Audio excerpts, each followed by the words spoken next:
દોસ્તો નમસ્કાર. પીએચડી આજે આપણે વાત કરીશું PhD. How to start PhD. PhD મિત્રો, અહીંયા પીએચડીમાં પ્રવેશ મેળવ્યા પછીની વાત છે.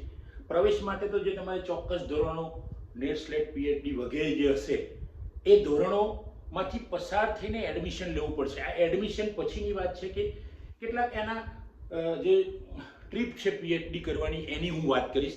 મિત્રો, પહેલાં તો આપણે જે ટાઇટલ સિલેક્શન કરવાનું છે એની પસંદગી છે એ ગાઈડ સાથે મળીને આપણે કરીશું અને ગાઈડનું પૂરેપૂરું માર્ગદર્શન મેળવીશું અને ગાઈડ કહે પ્રમાણે બીજા એક્સપર્ટનું પણ માર્ગદર્શન મેળવીશું અને પછી આપણે શીર્ષક પસંદ કરીશું.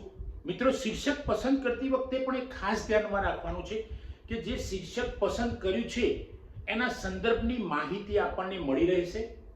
જો તમને ડેટા નહીં મળે તો તમે કેવી રીતે પીએચડી કરશો? તો ખાસ શીર્ષક એવું પસંદ કરીશું એ એક સમસ્યા પણ હોય અને એ સમસ્યાનો ઉકેલ આપણે લાવી શકીશું કે કેમ એનું પણ ખાસ ધ્યાન રાખવું પડશે. ત્યારબાદ આપણે વાત કરીશું એના હેતુઓ નક્કી કરીશું.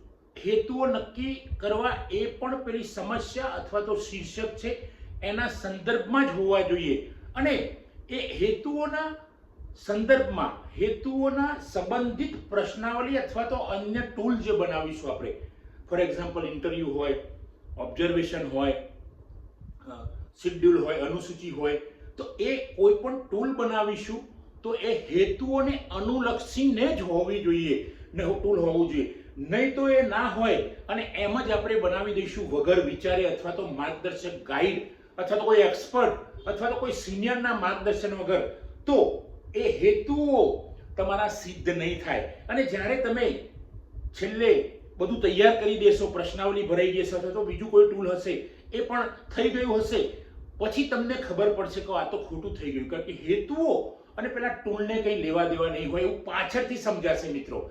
એટલે આ ખાસ ધ્યાન રાખીશું આપણે કે હેતુઓ એ યોગ્ય હોવા જોઈએ. જો હેતુઓ અને ટૂલના લેવા દેવા ના હોય તો મુશ્કેલી થશે. ત્યારબાદ મિત્રો આપણે વાત કરીશું જે ટૂલ પસંદ કર્યું છે એ સિવાય પણ આપણે થોડીક વચ્ચે વાત કરીશું પદ્ધતિ કઈ છે આપણા સંશોધનની પદ્ધતિ. તો સંશોધનમાં વિવિધ પદ્ધતિઓ છે. ધારો કે આપણે વાત કરીશું સર્વેક્ષણ, વૈજ્ઞાનિક, પ્રયોગાત્મક, ડેલ્ફી. એ સિવાય આપણે વાત કરીશું તો વૈયક્તિક પદ્ધતિ, વર્ણનાત્મક પદ્ધતિ, હિસ્ટોરિકલ મેથડ, ડેલ્ફી.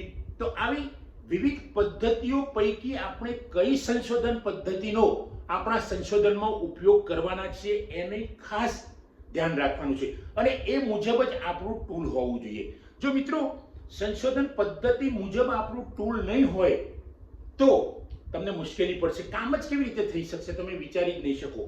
એ પછી આપણે હાઇપોથિસિસ નક્કી કરીશું કે આપણા વિષયમાં આપણે જે સંશોધનનો વિષય રાખ્યો છે એમાં આપણી હાઇપોથિસિસ નક્કી કરવી પડશે.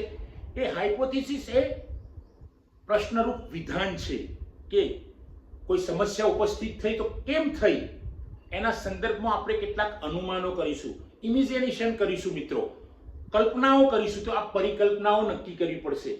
પરિકલ્પનાઓ નક્કી કર્યા પછી આપણે આ ટૂલ જે બનાવીશું એ ટૂલ બરાબર ચકાસવું પડશે, કારણ કે આપણા સંશોધનનો આધાર એ આપણું ટૂલ છે.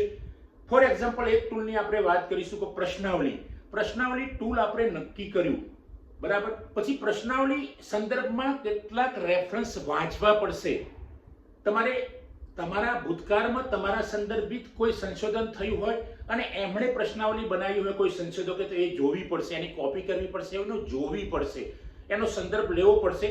પછી તમે જે માહિતીદાતાઓ જોડેથી પ્રશ્નાવલી ભરાવાના છો એ કેવા પ્રકારની માહિતી આપશે વિચારવું પડશે. બરાબર એક રફ પ્રશ્નાવલી બનાવવી પડશે. ગાઈડને મળવું પડશે. ગાઈડ જે સૂચનો કરશે પ્રશ્નાવલીમાં સુધારવા પડશે. મિત્રો, પાયલોટ સ્ટડીની વાત છે. એ સુધાર્યા પછી ગાઈડ એવું કહેશે કે ભાઈ તમે એક્સપર્ટને બતાવો. તો 2-3 એક્સપર્ટ જોડે આપણે પ્રશ્નાવલી રૂબરૂ અથવા તો મેલ, ટપાલ વગેરે દ્વારા મોકલી આપીશું. એ જે સૂચનો કરશે એ સુધારીશું.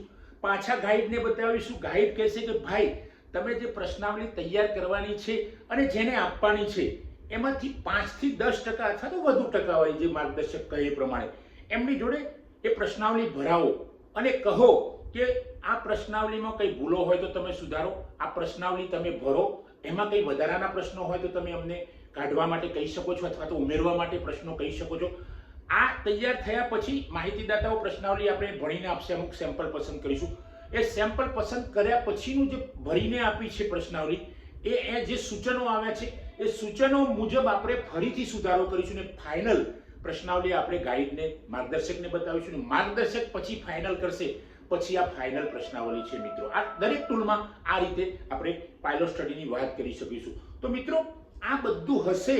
તમને શરૂઆતમાં વાત કરી વિષય પસંદગી પછી હેતુઓ નક્કી કરીશું, મેથડ, આપણું ટૂલ અને એ જે ટૂલ પસંદ કર્યા પછી પાયલોટ સ્ટડીની વાત કરી. મિત્રો આટલું થઈ ગયું પછી તમારું સંશોધન, એમ સમજજો તમે કે આ સંશોધનની પૂરી શરૂઆત થઈ ગઈ છે અને આ શરૂઆત સારી થઈ છે એટલે અંત પણ સારો આવશે.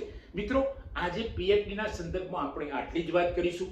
નેક્સ્ટ વિડીયોમાં આપણે પીએચડીના સંદર્ભમાં કદાચ આગળ વાત કરીશું. તો થેન્ક યુ દોસ્તો. જય